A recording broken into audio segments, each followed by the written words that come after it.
লাউ তো আমরা কম বেশি সবাই পছন্দ করি, কিন্তু লাউ চিংড়ি মাছ দিয়ে যদি এমনভাবে রান্না করেন তাহলে কিন্তু বাসার সবাই চেটেপুটে একদম আপনার প্লেট সব খালি করে দেবে। সো যারা লাউ পছন্দ করে না, অনেকেই হচ্ছে লাউ পছন্দ করে না, সো লাউ পছন্দ না করলে আজকের এই ভিডিওটি দেখে যাবেন। আজকের ভিডিওতে চিংড়ি মাছ দিয়ে এমনভাবে রান্না করবেন যাতে আপনার বাসার সবাই প্রশংসা করে। তো হ্যালো এভরিওয়ান, আসসালামু আলাইকুম, welcome to my back to channel. So guys, আজকে রান্না করব হচ্ছে লাউ দিয়ে চিংড়ি মাছ রেসিপি। তো আশা করি আপনাদের কাছে ভালো লাগবে। তো এখানে আমি হচ্ছে চিংড়ি মাছ নিয়ে নিয়েছি প্রায় অনেকগুলাই। সো এগুলো ভালো করে ধুয়ে কেটে পরিষ্কার করে নিয়েছি। ইভেন লাউ হচ্ছে কেটে ছোটো ছোটো করে হচ্ছে পিস করে নিয়েছি।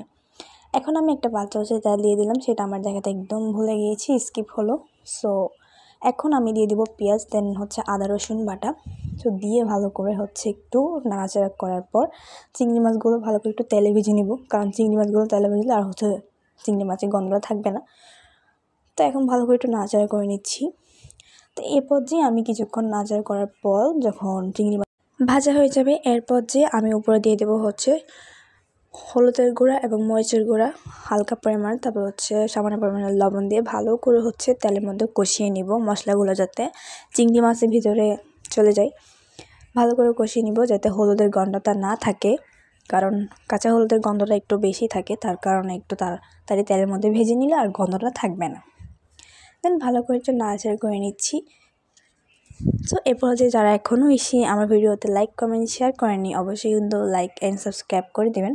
সো যারা করেছেন তাদেরকে অসংখ্য অসংখ্য ধন্যবাদ। তো এরপর যে হচ্ছে ভালো করে কষিয়ে নেওয়ার পর চিংড়ি মাছগুলো মশলাতে আমি দিয়ে দেবো হচ্ছে লাউগুলো, যেগুলো আমি টুকটুক করে হচ্ছে পিস করে রেখে দিয়েছিলাম।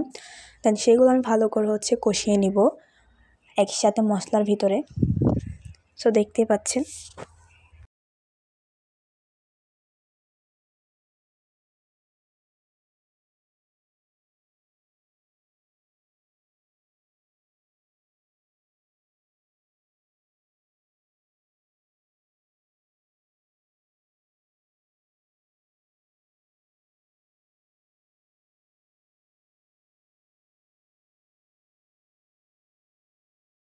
প্রায় আমি অনেকক্ষণ হচ্ছে নাড়াচাড়া করে নিয়েছি। নাড়াচাড়া করার পর এর উপর দিয়ে দিব আমি হচ্ছে কয়েক টুকরা হচ্ছে ফালি করে কাঁচামরিচ।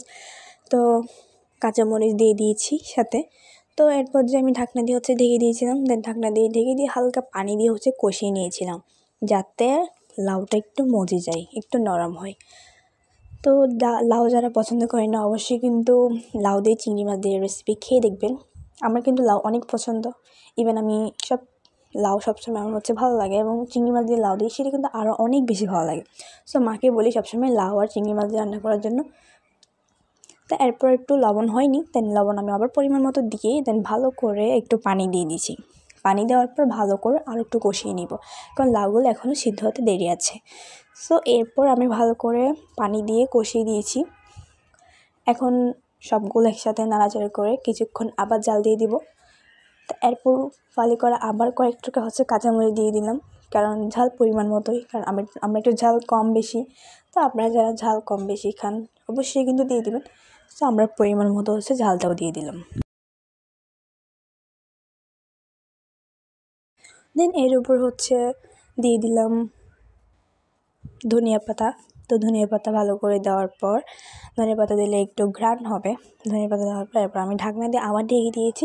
তো এরপর যে কিন্তু দেখতে পাচ্ছেন একদম কালারটা চেঞ্জ হয়ে গেছে। তো এরপর আমি হচ্ছে এখানে মেবি জিরার গুঁড়ো দিয়েছি, আমি ঠিক জানি না। সো জিরার গুঁড়োই হবে। তো জিরার গুঁড়োটা দিয়ে দিয়েছি উপরে, এবং জিরার গুঁড়া কিন্তু রান্নার উপরে লাস্টে দিয়ে দিলে কিন্তু ঘ্রাণটা আরও অনেক বেড়ে যায়, আর স্বাদটাও কিন্তু আরও অনেক বেশি বেড়ে যায়। সো যারা লাউ পছন্দ করে না তারা কিন্তু আজকের এই ভিডিওতে দেখলে কিন্তু লাউ একদম পছন্দ হয়ে যাবে। সো অনেকে হচ্ছে লাউ খেতে পছন্দ করে না, যেমন আমার ভাইও লাউ খেতে পছন্দ করে না, কিন্তু আমাদের বাসায় আমি খাই আর মা খাই। তা আমার অনেক ভালো লাগে, পছন্দ, অনেক ফেভারিট। তারপর হয়ে গিয়েছে, আমি কিছুক্ষণ জাল দেওয়ার পর কষিয়ে নিয়েছি। দেন এরপর যে আমি হচ্ছে একটা পাত্রে বাটিতে হচ্ছে বেড়ে নিলাম, পরিবেশন করে আপনাদেরকে সেটা দেখালাম। এবং দেখুন কত সুন্দর কালারটা আসছে, আর খেতেও কিন্তু অসাধারণ মজা। আর এটা কিন্তু কম বেশি সবাই পছন্দ করবে। সো কেমন লেগেছে আজকে ভিডিওটি অবশ্যই কিন্তু আমাকে জানিয়ে দিতে ভুলবেন না।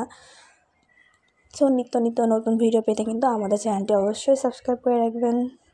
আর এই ভিডিও যদি ভালো লাগে অবশ্যই কিন্তু নিচে subscribe, like, comment, share.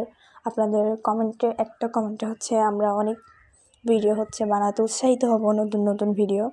So আশা করি আপনাদের কাছে এটাও ভালো লাগবে এবং পরবর্তী ভিডিও আরও সুন্দর সুন্দর ভিডিও বানিয়ে আনবো, সেটাও কিন্তু আপনাদের কাছে আশা করি ভালো লাগবে।